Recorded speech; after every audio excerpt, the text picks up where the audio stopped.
नमस्कार। आप सभी का स्वागत है यू अकेडमी में। आज मैं आप लोग के लिए लाया हूँ हमारा जो अभी वर्तमान का करंट अफेयर है उसका पार्ट 3। इससे पहले मैं 2 वीडियो आप लोग के लिए बना चुका हूँ, वो मेरे चैनल पर पड़ा हुआ है, आप तो उसको भी देख लीजिए। और इससे पहले कि मैं ये वीडियो शुरू करूं, मैं आप सभी से एक रिक्वेस्ट करना चाहूँगा कि अगर आपको मेरा वीडियो पसंद आ रहा है और आप चाहते हैं कि मैं अपने वीडियो ऐसे ही बनाता रहूं, तो प्लीज़ मेरा चैनल सब्सक्राइब कीजिए, शेयर कीजिए, लाइक कीजिए, कमेंट कीजिए। और आपके जो भी सुझाव हों वो आप मुझे कमेंट सेक्शन में दीजिए, या फिर अगर आप चाहें तो मेरा फेसबुक पेज भी लाइक कर सकते हैं, वो है www.facebook.com/uacademy22। तो ये तो हो गई थोड़ी बहुत रिक्वेस्ट वाली बात। अब आते हैं अपने काम पे। तो पहला पॉइंट जो आज के लिए है वो ये है कि वह देश जिसे अमेरिकी सीनेट द्वारा नाटो के सदस्य के रूप में शामिल किए जाने की मंजूरी प्रदान की गई है, तो वो देश है मॉन्टेनेग्रो। मॉन्टेनेग्रो को अमेरिकी सीनेट ने नाटो के सदस्य के रूप में शामिल करने के लिए स्वीकृति प्रदान कर दी है। ठीक है, तो इसको आप याद रखिएगा, मॉन्टेनेग्रो। अगला क्वेश्चन है, वह देश जिसने मैरिजुआना को बतौर औषधि प्रयोग करने के लिए मंजूरी प्रदान की है, तो ये है अर्जेंटीना। अर्जेंटीना ने मैरिजुआना को बतौर औषधि के रूप में उपयोग करने की मंजूरी प्रदान की है। ये जो आपका मैरिजुआना है ये बेसिकली ड्रग्स के रूप में काम होता है, और ये बहुत सारे देशों में ये जो है पूरी तरह से बैन है, लेकिन अर्जेंटीना ने इसको जो है स्वीकृति प्रदान की है कि ये एज अ मेडिसिन हम इस वो लोग इसका यूज कर सकते हैं। तो इसको आप ध्यान में रखिएगा कि अर्जेंटीना ने मैरिजुआना को औषधि के रूप में उपयोग करने के लिए स्वीकृति प्रदान की है। अगला है, भारत ने बॉर्डर गावस्कर टेस्ट सीरीज जो अभी हुई है हाल में ही 2-1 से उसने जीत पाई है, तो इसमें मैन ऑफ द सीरीज पुरस्कार किसको मिला, तो वो मिला है रविंद्र जडेजा को। ये भी आप ध्यान में रखिएगा। वैसे तो मैं उम्मीद तो यही करता हूँ कि मोस्टली लोगों को इस क्वेश्चन का आंसर पता ही होगा। और ये जो है रविंद्र जडेजा, वो इस समय विश्व में जो हमारे टेस्ट गेंदबाज हैं उनमें नंबर 1 पे हैं, और दूसरे नंबर पे हैं आर अश्विन। ठीक है, तो इसको आप ध्यान में रखिएगा। तीसरे नंबर पे हैं श्रीलंका के रंगना हेराथ। ठीक, तो टॉप 3 में हमारा जो है तीनों के तीनों स्पिनर्स ही हैं, और तीनों के तीनों जो हैं वो एशियाई मूल के हैं, 2 भारत के और 1 श्रीलंका का। अगला क्वेश्चन है, इन्हें हाल में उत्तर प्रदेश में विधानसभा का अध्यक्ष चुना गया है, तो ये अभी कल की ही न्यूज़ थी कि श्री हृदय नारायण दीक्षित जी को, जो अभी उत्तर प्रदेश में आदित्यनाथ जी की जो सरकार बनी है उसमें इनको विधानसभा का अध्यक्ष चुना गया है, और ये हैं श्री हृदय नारायण दीक्षित जी। ठीक है, तो ये आप याद रखिएगा, ये बहुत पुराने नेता हैं और बहुत ज़्यादा इनका अनुभव है राजनीति में, इसलिए इनको ये पद दिया गया है। अगला क्वेश्चन है, यूरोपियन यूनियन के कितने सदस्य देशों को बतौर संदेश ब्रिटिश प्रधानमंत्री थेरेसा ने पत्र लिखकर ब्रेक्सिट की जानकारी दी, तो 27 देशों को जो है संदेश लिखा है। 27 देशों को संदेश लिखा गया है ब्रिटिश प्रधानमंत्री थेरेसा के द्वारा, और इसमें उन्होंने जो इनका ब्रेक्सिट है उसकी जानकारी दी है। ये जो आपका ब्रेक्सिट है इसमें बेसिकली जो है ये आपका एग्जिट ऑफ ब्रिटेन है, तो इसके बारे में मैं एक वीडियो बनाने वाला हूँ, उसमें मैं आपको सारी जानकारी दे दूंगा कि ये क्या है ब्रेक्सिट और ये क्यों आया है और क्या है। ठीक है, अगला क्वेश्चन है कि तंबाकू वाले पान मसाले व गुटखे पर उत्पाद शुल्क 10% से बढ़ाकर कितना करने की घोषणा की गई है, तो अब जो उस पर लगेगा टैक्स लगेगा वो लगेगा 12%। अभी तक 10% लगता था। सरकार का इस समय पूरा यही ध्यान है कि वो जो है जो भी आपके मादक तत्व हैं या फिर जो भी आपके पदार्थ हैं, जैसे मान लिया वाइन होगी, बियर होगी, या फिर आपका तंबाकू हो गया, पान मसाला हो गया, इन सब पर वो जो है टैक्स बहुत ज़्यादा बढ़ा रही है ताकि लोग कम से कम इसका सेवन करें, इसलिए उसने इस पर जो है टैक्स जो है आपका प्रोडक्शन टैक्स है, जो उत्पादन टैक्स है, पहले 10% था, अब इसको 12% करने की घोषणा कर दी है। अगला क्वेश्चन है कि झांसी इलाहाबाद ट्रेन मार्ग पर किस ट्रेन के पटरी से उतर जाने के कारण 50 से अधिक लोग घायल हो गए। तो ये आज सुबह की ही न्यूज है, ये कल हुआ है हादसा, और ये थी एक्सप्रेस थी, महाकौशल एक्सप्रेस थी, जो कि झांसी और इलाहाबाद का जो इनका है मार्ग है, वहाँ पर ये ट्रेन पटरी से उतरी है, उसमें जो है 50 से अधिक लोग घायल हो गए हैं। और ये बेसिकली जो आपका महोबा लगता है, महोबा के ही आसपास की ये है न्यूज है, तो इसको भी आप ध्यान में रखिएगा। अगला क्वेश्चन है, संयुक्त राष्ट्र महासचिव एंटोनियो गुटेरस ने किसे विश्व खाद्य कार्यक्रम का नया कार्यकारी निदेशक चुना है। तो वो बने हैं डेविड बीसले। डेविड बीसले को विश्व खाद्य कार्यक्रम का नया कार्यकारी डायरेक्टर चुना गया है, और इनको किसने चुना है, वो चुना है संयुक्त राष्ट्र महासचिव एंटोनियो गुटेरस ने। ठीक है, एंटोनियो गुटेरस जो कि पुर्तगाल से हैं, तो इसको भी आप ध्यान में रखिएगा। अगला क्वेश्चन है कि स्कॉटिश सांसदों ने जिस देश से निकलने हेतु जनमत संग्रह के पक्ष में वोट डाला वो है ब्रिटेन। स्कॉटलैंड चाहता है कि वो अब ब्रिटेन से अलग हो जाए, इसलिए उसने जो है जनमत संग्रह के पक्ष में वोट डाला है। ठीक है, तो ये आप ध्यान में रखिएगा, ये बहुत इस समय ज्वलंत मुद्दा बीच में था और अभी भी फिलहाल है, तो उसको ध्यान में रखिए।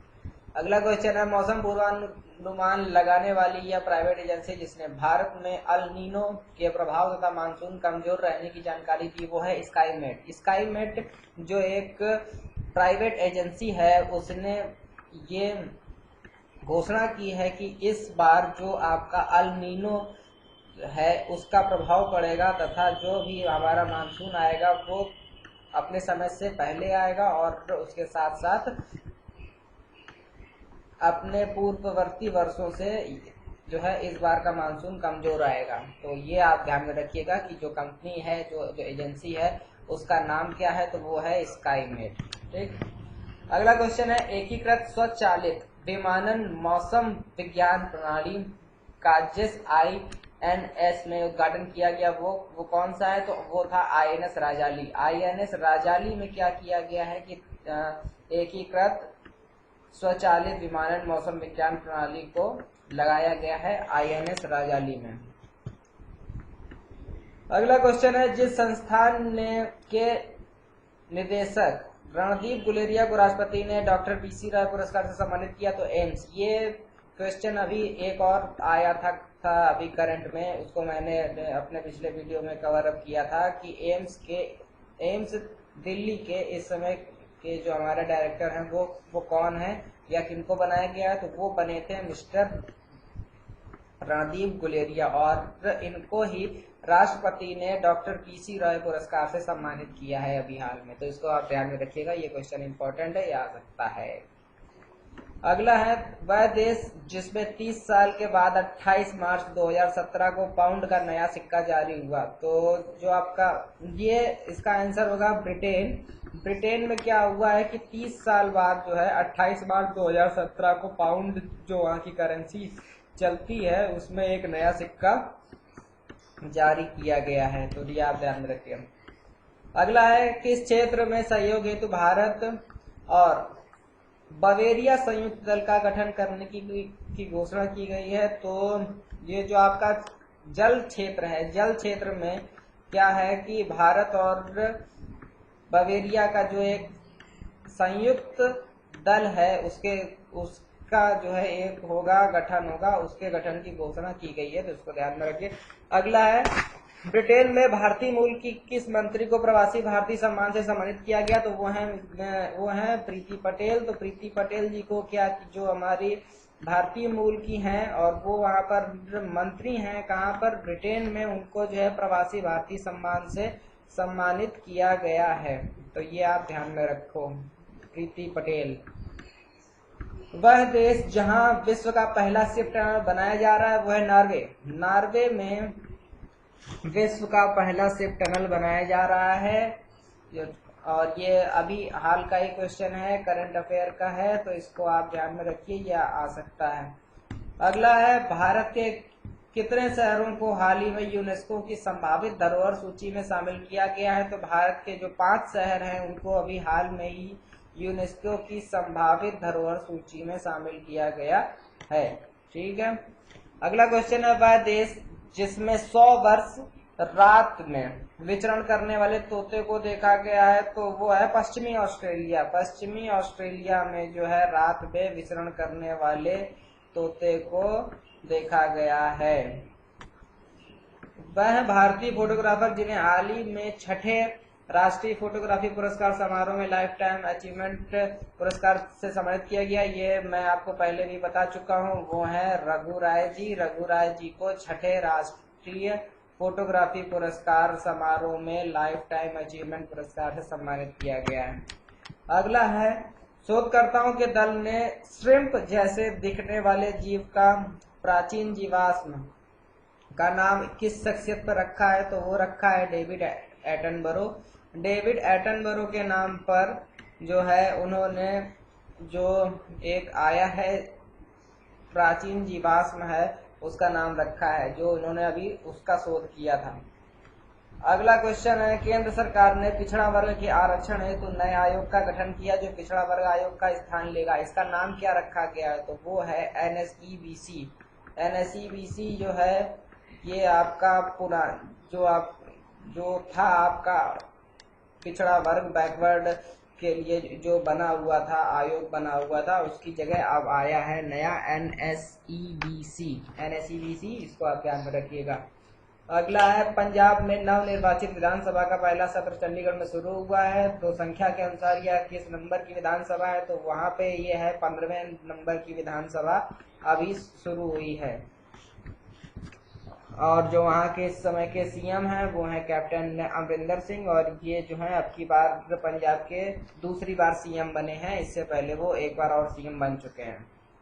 अगला क्वेश्चन है कि उत्तराखंड के मुख्यमंत्री त्रिवेंद्र सिंह रावत ने उत्तराखंड सरकार में कितने विधायकों को मंत्री बनाया? तो भैया जो त्रिवेंद्र सिंह रावत है उन्होंने 9 मंत्रियों को शपथ दिलाई है। ठीक है, तो त्रिवेंद्र सिंह रावत के मंत्रिमंडल में 9 मंत्री हैं। अगला क्वेश्चन है, सार्वजनिक क्षेत्र के किस बैंक ने 22 मार्च 2017 को ऋण सूचना company TransUnion CIBIL limited में अपनी समूची 5% हिस्सेदारी बेच दी है? तो बैंक ऑफ इंडिया है। बैंक ऑफ इंडिया ने क्या किया है कि जो एक कंपनी थी ट्रांस यूनियन सिविल लिमिटेड, उसमें मैं पहले अभी तक इसकी 5% की हिस्सेदारी थी जो उसने बेच दी है। और उसने कब बेची है? तो बेची है भैया 22 मार्च 2017 को। ठीक है, और ये जो आपकी ट्रांस यूनियन सिविल लिमिटेड थी, इसका मेन काम ये था कि वो ये बताती थी कि किसके ऊपर कितना कर्ज है या फिर कर्ज की पूरी इंफॉर्मेशन देती थी। अगला क्वेश्चन है कि डिजिटल भुगतान हेतु किस कंपनी ने विशेष सेवा सैमसंग पे की भारत में शुरुआत की है? तो भैया जैसा नाम है सैमसंग पे, तो नाम में ही इसका आंसर है, इसका आंसर भी सैमसंग ही है। अगला क्वेश्चन है, किस देश में हो रहे ओलंपिक विश्व शीतकालीन खेलों में भारत ने अब तक 18 पदक जीते हैं? तो ऑस्ट्रिया में ये हो रहा है। ऑस्ट्रिया में जो है हमारा हो रहा है ओलंपिक विश्व शीतकालीन खेल। तो ये जो आपका शीतकालीन खेल हो रहे हैं उसमें भारत अभी तक 18 मेडल जीत चुका है ऑस्ट्रिया में। ठीक है, अगला है कि जो हमारा क्रेडा HPCL बायोफ्यूल लिमिटेड और किस कंपनी को बंद करने की घोषणा की गई है? तो वो है Indian oil CREDA biofuels limited. तो 2 जो कंपनियां हैं इनको बंद किया गया है। पहला है आपका क्रेडा HPCL बायोफ्यूल लिमिटेड और दूसरा है Indian oil CREDA biofuels limited. इन दोनों कंपनियों को बंद करने का जो है आदेश आया है। ठीक है, अगला है, जिस संस्था ने विश्व की तीसरी सबसे बड़ी हाइपरसोनिक पवन सुरंग का शुभारंभ किया? तो किसने किया है? वो किया है इसरो ने। ये इंपॉर्टेंट क्वेश्चन है, इसरो के बारे में आपको सब कुछ जानना पड़ेगा। इसरो से इंपॉर्टेंट फैक्ट्स आते रहते हैं, तो इसरो को आप देख लीजिए कि तो जो है इसरो ने अभी विश्व की तीसरी सबसे बड़ी हाइपरसोनिक पवन सुरंग का शुभारंभ किया है। अगला है, किस विख्यात तमिल लेखक का 23 मार्च 2017 को चेन्नई में निधन हुआ? तो वो थे अशोक मित्रन जी। अशोक मित्रन जी का 23 मार्च 2017 को चेन्नई में निधन हुआ और ये जो है तमिल लेखक थे। ठीक है। अगला क्वेश्चन है, विश्व तपेदिक दिवस किस तारीख को मनाया जाता है? तो विश्व तपेदिक दिवस जो है 24 मार्च को मनाया जाता है। टीबी डे है ये, तो ये मनाया जाता है 24 मार्च को। और अभी जो है अमिताभ बच्चन जी को टीवी के लिए उनको मिला है पुरस्कार, और बाकी सब जो है उनको विशेष योगदान के लिए सम्मानित किया गया है, तो वो भी आप ध्यान में रखिएगा। अगला क्वेश्चन है, भारत की पहली स्वदेश निर्मित ट्रेन मेधा किस स्थान पर प्रारंभ की गई? तो वो है बॉम्बे, मुंबई में मेधा ट्रेन जो कि स्वदेश निर्मित पहली ट्रेन है, पूर्णतः इसका निर्माण भारत में हुआ है, तो ये जो है इसको मुंबई में आरंभ किया गया है। हमारा अगला क्वेश्चन है कि किस भारतीय खिलाड़ी ने सबसे अधिक गेंदों का सामना करके क्रीज पर टिके रहने का रिकॉर्ड अपने नाम किया? तो वो है मिस्टर चेतेश्वर पुजारा। अभी जब इन्होंने दोहरा शतक बनाया था ऑस्ट्रेलिया के खिलाफ, तब इन्होंने ये रिकॉर्ड अपने नाम किया था। अगला क्वेश्चन है कि भारतीय उष्णकटिबंधीय मौसम विज्ञान संस्थान के पूर्व निदेशक तथा वैज्ञानिक जिनका हाल में निधन हुआ है, उनका नाम क्या था? तो वो थे मिस्टर देवराज सिक्का। देवराज सिक्का जो थे वो हमारे भारतीय उष्णकटिबंधीय मौसम विज्ञान संस्थान के जो है फॉर्मर डायरेक्टर थे तथा वैज्ञानिक थे, जिनका अभी निधन हुआ है, देवराज सिक्का जी। ठीक है। अगला है, हाल ही में किसे कोलंबिया के उपराष्ट्रपति के रूप में नियुक्त किया गया है? तो वो है ऑस्कर नारांजो। ऑस्कर नारांजो को कोलंबिया के उपराष्ट्रपति के रूप में शपथ दिलाई गई है या उनको नियुक्त किया गया है, तो कोलंबिया के उपराष्ट्रपति के रूप में कौन आए हैं? ऑस्कर नारांजो। अगला क्वेश्चन है कि मणिपुर के सीएम बीरेन सिंह ने विधानसभा में बहुमत साबित किया, उन्हें कितने विधायकों का समर्थन प्राप्त हुआ? तो उनको जो है 33 विधायकों का समर्थन प्राप्त हुआ है, इसलिए वो वहां के सीएम बने हैं। तो ये जो है मणिपुर के सीएम हैं बीरेन सिंह, ये भी नाम आप याद रखिएगा। अगला है कि भारत और पाकिस्तान के मध्य इस्लामाबाद में स्थायी सिंधु जल आयोग की 2 दिवसीय बैठक में 10 सदस्यीय भारतीय शिष्टमंडल का नेतृत्व किसको सौंपा गया? तो ये हैं पीके सक्सेना जी हैं, जो कि सिंधु नदी आयुक्त बनाए गए हैं, तो उनको ये दायित्व सौंपा गया था कि वो जो है भारत और पाकिस्तान के मध्य जो अभी उनकी इस्लामाबाद में स्थायी सिंधु जल आयोग की 2 दिवसीय बैठक हुई थी, तो उसमें उनको 10 सदस्यीय भारतीय शिष्टमंडल का नेतृत्व करने का कार्यभार सौंपा गया।